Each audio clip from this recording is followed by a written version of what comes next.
Hi అండి. నమస్తే. Welcome back my channel. ఎలా ఉన్నారు ఫ్రెండ్స్? బాగున్నారు కదా? అందరూ బాగుండాలని మనస్ఫూర్తిగా కోరుకుంటున్నానండి. ఏం లేదండి, నేను డైలీ రొటీన్‌లో ఉదయం పూట నా రొటీన్ ఎలా గడుస్తుందో తీశాను కొంచెం బిట్లు బిట్లుగా చూడండి. 6 అయిందండి ఇప్పుడు టైము. ఇప్పటికే చాలా వరకు అయిపోయింది.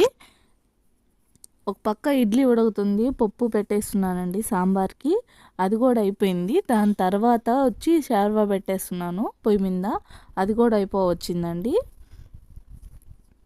ఇప్పుడు వెళ్ళి షాప్ తీస్తాను కదా, అది కూడా తీసేస్తున్నాను చూడండి. ఒక పక్క షాప్ కానీ ఓపెన్ చేసి పెట్టేసామనుకో, అమ్ముకుంటా ఇట్టి ఉడికే లోపల పని కూడా అయిపోద్ది అనమాట. ఇంకా పిండిలో మొత్తం కలిపేసుకుంటే సరిపోద్ది టిఫిన్స్కి.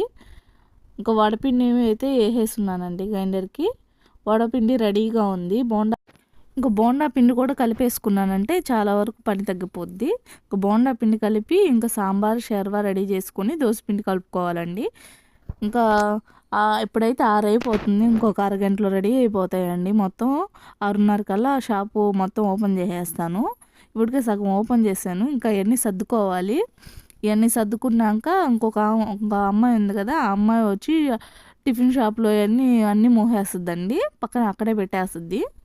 అక్కడ పెట్టే లోపల నేను ఇంకా ఈ కూరలు, చట్నీలు, సాంబారు అన్నీ రెడీ చేసేసుకుంటానండి షాప్ ఓపెన్ చేసేసి.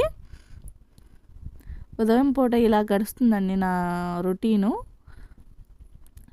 ఈ ముందు కుర్కురేలు సర్దుకుంటామండి. ఎందుకంటే కానీ పెట్టేసామంటే షాప్ ఉన్నట్టు దూరం ఉండే వాళ్ళకి కూడా కనిపిస్తుంది అనమాట. కుర్కురేలు బాగా కనపడతాయి కాబట్టి. లేకుంటే అమ్మటికి వచ్చిందాకా కనపడదు షాపు. అందువల్ల ముందు ఈ సర్ది పెట్టేస్తానండి. ఎవరన్నా వస్తే తీసుకోవడానికి కానీ దేనికైనా బాగుంటుందని ఈ వరకు సర్ది పెట్టేస్తాను. ఇంకా టిఫిన్ పని అయిపోయినాక మొత్తం షాపు సర్దుకుంటామండి. అప్పుడు దాకా ఫస్ట్ నేను ఇవి అయితే సర్దేస్తాను. మళ్ళీ వచ్చినాక మా ఆయన సర్దేస్తాడండి కొరవ. ఆ అమ్మాయి అయితే కసులు అవి చిమ్మేసి నీళ్ళు అవి పట్టేస్తుందండి. ఇవి పట్టేసే లోపల ఈ పనులు కూడా అయిపోతాయి దాదాపు. ఇప్పుడు సాంబార్ పెట్టేస్తున్నాం కాబట్టి షర్వాకు కూడా రెడీ చేసుకుంటానండి. షర్వా రెడీ అయ్యే లోపల ఈ పనులు కూడా రెడీ అయిపోతాయి. అంత లోపల సర్దేస్తుంది మొత్తం. ఈ సర్దే లోపల నేను పని చేసేసుకోవాలి. పప్పు ముందే ఉడకబెట్టేసాను కదండి, దానికి అటు పక్క దానికి సాంబార్ పెట్టాను, ఇటు పక్క దాంట్లో షర్వా పెడతాను. ఫస్ట్ కొంచెం సేపు మాత్రం ఉడకనిస్తానండి. అంటే గ్యాస్ మీద తిరమాత అంతా గ్యాస్ మీద ఉడకబెట్టేస్తాను. తర్వాత వచ్చి పొయ్యి మీద వేసేస్తానండి. చికెన్ వేసే ముందు వేసేస్తాను. అప్పుడు కానీ అయితే చికెన్ కూడా తొందరగా ఉడికిపోద్ది. బాధ ఉండదన్నమాట, ఎక్కువసేపు పట్టదు. ముందుగా మసాలాల కోసం తిరగమాత కోసం రెడీ చేసేసుకున్నానండి. మసాలాలు అయితే రాత్రి ఇందాకే రెడీ చేసి పెట్టేశాను. ఇప్పుడు కావాల్సినవి వచ్చి ఆయిల్, తిరగమాత వేసేస్తున్నానండి. ముందుగా కట్ చేసి పెట్టుకుంటున్నాను ఆనియన్స్, అవి కూడా వేసేసుకుంటాను. ఆనియన్స్, టమోటాలు కట్ చేసి పెట్టుకుంటాం కదా, అవి కూడా వేసేస్తాను.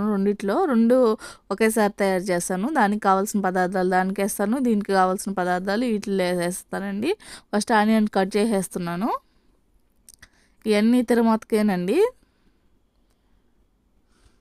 షేర్వాలో అయితే కొంచెం ఆనియన్స్ ఎక్కువ వేసుకుంటేనే టేస్ట్గా ఉంటుందండి.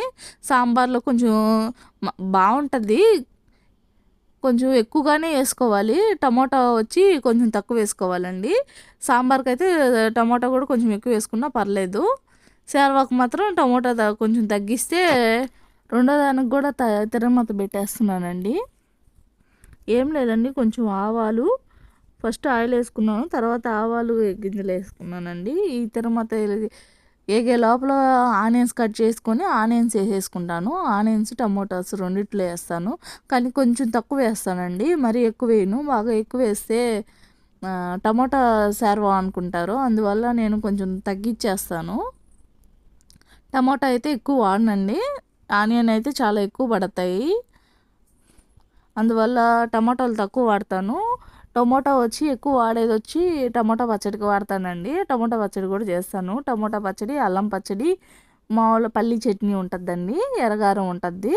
అవును, సాంబారు, షేర్వా పెడతాను. ఇన్ని రకాలు ఉంటాయండి నా కాడ, అదే మా హోటల్లో.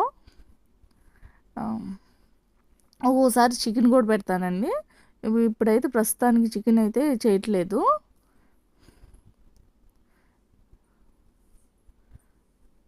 రెండిట్లో ఆనియన్స్ అవి వేసేసానండి. ఆనియన్స్ తర్వాత టమోటా వేసేస్తాను. ఫస్ట్ ఆనియన్స్ కొంచెం దోరగా వేగిన తర్వాత టమోటా వేసుకుంటామండి.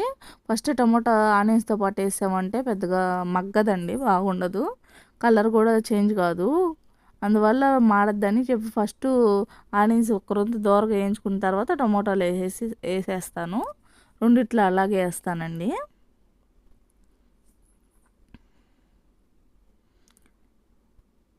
కొంచెం సాంబార్ కన్నా ఎక్కువ వేస్తా, కానీ షార్వాకి అయితే చాలా తక్కువ వేస్తానండి. కొంచెం సన్నగానే కట్ చేసుకుంటాను, తొందరగా మగ్గిపోతాయి కాబట్టి. మరీ అంత లావుగా కానీ కట్ చేసామంటే మగ్గవు తొందరగా. మిక్సీ కొట్టుకునేటప్పుడు మాత్రం అయితే లావుగా కట్ చేసుకోవచ్చు. కావాలంటే కొంచెం ప్యూరీ అయినా వేసుకోవచ్చండి టమాటా బదులు, మిక్సీ కొట్టుకొని. మనకు ఇట్లాగైనా చాలా టేస్ట్గా ఉంటుందండి, మగ్గిపోతాయి టమాటా అయితే. చూడండి, ఇప్పుడు సాంబార్లో కొంచెం వేసేసాను. ఇప్పుడు షార్వాలోకి వేస్తానండి.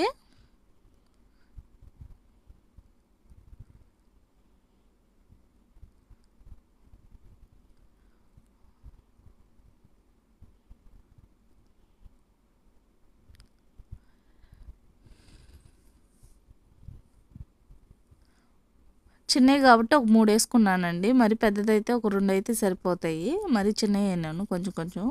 చూడండి, ఇట్లాగ వేగిన తర్వాత టమాటా కూడా వేసేసాను. ఈ పక్క గిన్నె అయితే షార్వాకండి, ఈ పక్కదైతే సాంబార్కి. సాంబార్కి కొంచెం ఎక్కువగానే వేసాను, బాగుంటాయి పంటికి తగలుతా కూడా. ఈ షార్వాకి అయితే పర్లేదు, అందుకని వేయలేదండి. చూడండి, ఈ టమాటా కూడా బాగా మగ్గేదాకా మగ్గనిచ్చేస్తాను. తర్వాత వచ్చి వాటర్ పోసేస్తానండి ఫస్ట్. చూడండి, ఇప్పుడు ఈ పొయ్యి మీద పెట్టేస్తాను షార్వా ఎత్తి. మా వీడియో కానీ నచ్చినట్టయితే లైక్ చేయండి, షేర్ చేయండి, కామెంట్ చేయండి.